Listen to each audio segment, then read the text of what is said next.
In 1 week, the UNI football team kicks off the regular season with a home game against South Dakota State in a nationally ranked top 10 battle.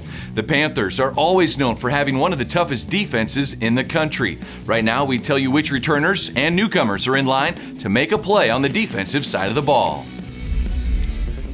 The UNI Panther defense ranked 11th best in 2019 in the country, but after multiple graduations and Ellerson Smith preparing for the NFL draft, there's a new regime taking over.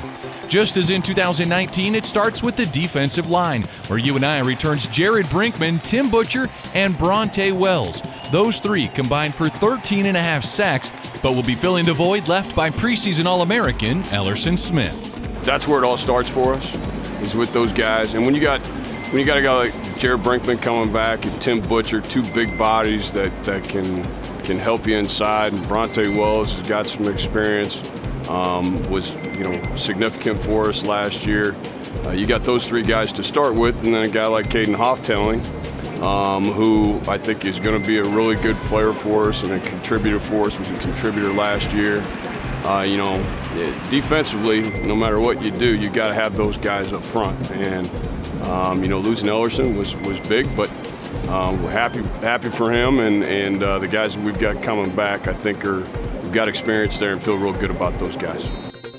Returning linebackers include Bryce Flater, who started every game in 2019 and led the entire conference with 143 tackles, and Spencer Cuvalier, whose 8 tackles per game was 8th most in the conference.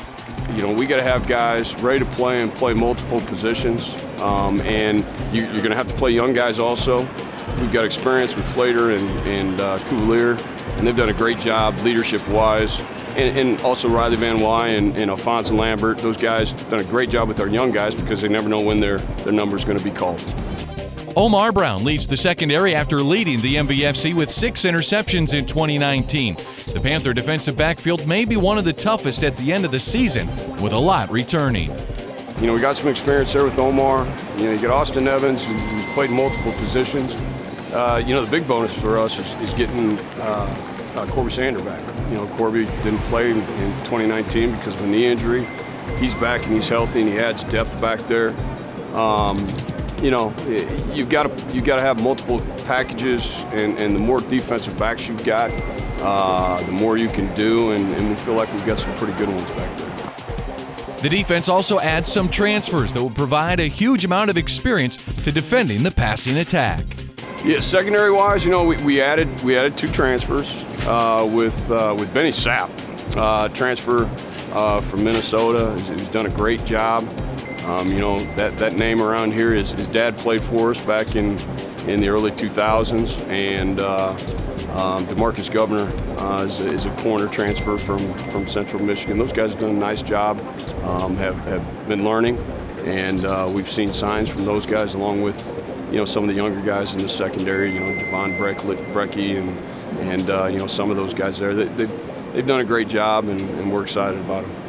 For a season sure to include some late wrinkles to the roster each game week, the UNI defense is focusing on creating as much quality depth as possible on all 3 levels of defense. There's no question. You've got to have depth because we're telling our young guys right now, it's our football team. Everybody's got to be prepared to play. You don't know. You may have your top 2 linebackers at a position could be out, and the third guy's got to be up, or a guy may have to play a different position week in, week out. So the way that we're approaching it is that there's no scout teams here. I mean, everybody's got to be prepared to play, and the more depth you have, the more obviously the healthier that you stay. I think the better football team that you're going to be, and we're doing the best to get our guys prepared for that.